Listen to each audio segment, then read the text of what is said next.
Hi, welcome back to my channel. 3 फिल्में, 3 शहरें, 3 बिल्कुल अलग कहानियां और फिर भी एक ही चीज कॉमन, प्योर ऑनेस्ट सिनेमा। इस वीडियो में हम बात करते हैं the triple Ms of masterpiece cinema की, super boys of Malegaon, Madgaon express and Manjummel boys. ये तीनों फिल्में बजट, स्केल या ग्लैमर की वजह से मास्टरपीस नहीं है। ये मास्टरपीस है अपनी सच्चाइयाँ, दोस्ताना और इंसानी इमोशंस की वजह से। सुपर बॉयज ऑफ मालेगांव एक लव लेटर है सिनेमा के लिए, जहाँ पैशन रिसोर्सेज से ज्यादा पावरफुल है और सपने कैमरा के पीछे भी जी रहे हैं। मडगांव एक्सप्रेस दिखाती है कि chaos भी एक कैरेक्टर हो सकता है, जब फ्रेंडशिप, मैडनेस और सर्वाइवल सब एक ही ट्रेन में चढ़ जाते हैं। मंजूमल बॉयज याद दिलाती है कि दोस्ती सिर्फ मस्ती का नाम नहीं है, बल्कि क्राइसिस में अपने दोस्त के लिए खुद को भूल जाने का नाम है। रॉ, ग्राउंडेड और स्पाइन चिलिंगली रियल, ये तीनों मूवीज ये प्रूव करती है कि मास्टरपीस सिनेमा लाउड नहीं होता, बल्कि सच होता है और दिल तक जरूर पहुंच जाता है। अगर आपको रियल स्टोरीज, रूटेड कैरेक्टर्स और सोल ड्रिवन फिल्म्स पसंद है, तो ये वीडियो आपके लिए है। तो चलिए इन 3 कहानियों पे थोड़ी इन डेप्थ बातें करते हैं। First one, super boys of Malegaon. It's not just a story, it's a world of cinema around Malegaon, for Malegaon and with Malegaon. मेरे लिए इस मूवी की समझ सिर्फ एक ही है कि लॉजिक चाहे जो कुछ भी कहे, जब अपने लोगों का साथ और होप हो, that's where your heart and happiness lies. After piracy charges and facing a cliche cinema wave, Nasir plans to make his own film with his buddies Shafiq, Farooq, Akram and Irfan, a film for Malegaon. इन दोस्तों की अलग अलग jobs जरूर है, लेकिन सबका passion cinema के लिए एक ही है। मुंबई की माया नगरी से दूर they created their own world of joy, laughter, identity and escape. पर जहाँ ये सबका कलेक्टिव ड्रीम रहा है, वही सक्सेस इंडिविजुअल ही रही।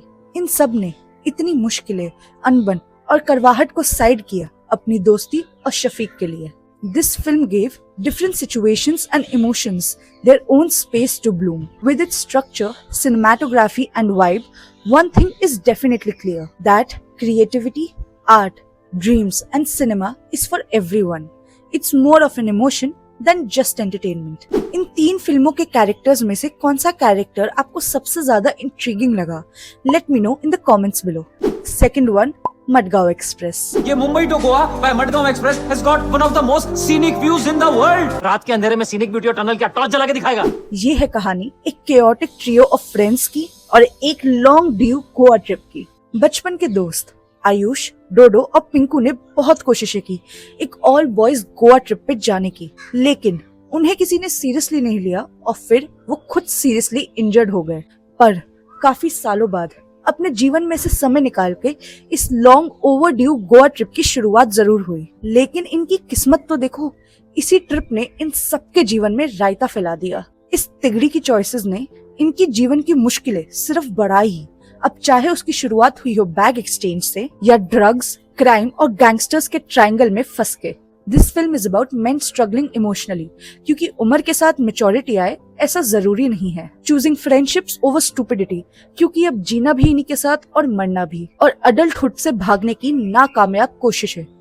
वेल, ये तो कौन नहीं ही कर रहा। 2 things that I liked about this film was कि इस फिल्म में कोई दिखावा नहीं है। Foolishness was played out without any constraints. And second, how the script masked fast-moving anxiety with laughter. Special mention to some crazy performances by Pratik Gandhi, Divendu and Avinash Tiwari. And of course, Kunal Khemu's directorial powers. Last one, Manjumal Boys. उस जगह का असली नाम पता है क्या है?